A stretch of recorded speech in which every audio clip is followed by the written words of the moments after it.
juste pour terminer, un dernier mot sur votre action de parrainage qui intéresse pas mal de monde. Si tu veux bien nous éclairer sur ce point. Le parrainage, en quoi que ça consiste? Nous, on a créé cet orphelinat, donc on y a travaillé dur, mais vraiment dur en Malaisie. Et aujourd'hui, malheureusement, on n'a pas d'image, mais vous pouvez le voir sur le site internet et sur notre page Facebook. On a édifié un orphelinat sur le principe de préfabriquer des conteneurs qui permet une expansion, etc.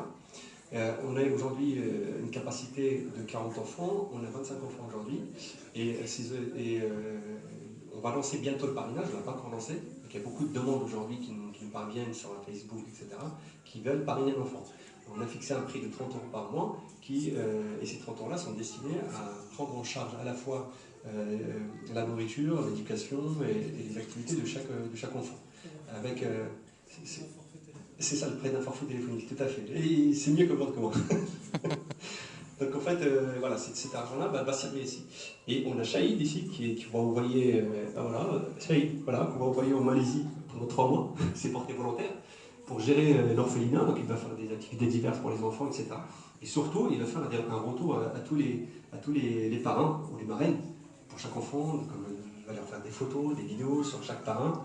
Donc on est en pleine préparation de ce projet-là. Le but étant de autofinancer cet orphelinat pour qu'il soit viable et pour qu'on puisse assurer une éducation pérenne pour ces enfants-là. Construire aussi, et c'est ça qui est malheureux, c'est qu'on ne construit pas les Rohingyas de demain. Aujourd'hui, les Rohingyas ne bénéficient d'aucune éducation, malheureusement. Et c'est aussi par cette petite contribution que nous faisons, je pense que c'est... Demain, je ne serai pas là. D'ailleurs, il y a un truc important, on n'est pas du surhomme, hein, quelque part. Je ne suis pas mieux que vous. On est simplement des gens qui poussent un petit peu le destin, qui poussent les portes. Il y a plein de Rohingyas ici. Pardon, il y a plein de... J'enlève carrément.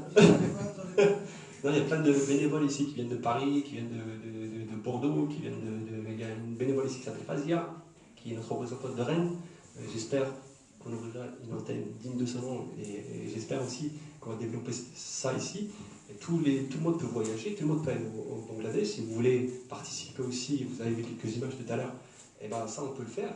On peut vous accompagner, on n'est pas des experts, mais on a quelques expériences, c'est la seule différence qu'on a entre avec nous. On a tous un travail, moi aussi j'ai un travail, je ne gagne pas un centime, ni aucun de nos membres sur ce travail-là. On prend nos congés quand on part sur place. Donc voilà, je pense que l'agrégation de tous ces efforts-là que fait AMEB, que fait d'autres associations en France, à l'étranger, fait que les Rohingyas souffrent beaucoup moins. Et je pense que c'est ça aussi l'espoir dont je parlais tout à l'heure. Voilà, donc pour toutes les informations pour le parrainage, vous pouvez laisser votre nom à Tata qui est là-bas, en orange, voilà. Et voilà, il prendra votre nom. Si vous souhaitez parrainer un enfant, on vous donnera les informations sur chaque enfant que nous avons. Et on vous fera des retours tous les mois, donc on essaiera de faire le travail. Et la présence de Shahid, je pense que ça va beaucoup soulager la direction là-bas.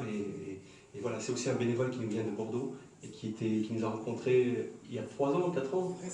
Un vrai soldat qui était même en Birmanie tout seul comme un fou, qui était au Bangladesh je ne sais combien de fois. Et aujourd'hui, il est complètement investi. Il ne connaissait pas avant, donc on s'est connus comme ça. Il y a plein de gens que j'ai connus dans le collectif et qui aujourd'hui deviennent des vrais acteurs aussi. Donc vous pouvez aussi être des acteurs, n'hésitez pas, ne vous sous-estimez pas. Et voilà, donc je vous invite à voir derrière là-bas, on a plein de produits aussi qu'on a inventés, ça c'est aussi des idées de bénévoles, qu'est-ce qu'on peut faire pour sensibiliser les gens. Donc, en fait, les idées des uns et des autres peuvent faire évoluer la chose. Voilà, merci beaucoup en tout cas pour votre attention et j'espère que ça a été utile en tout cas pour vous.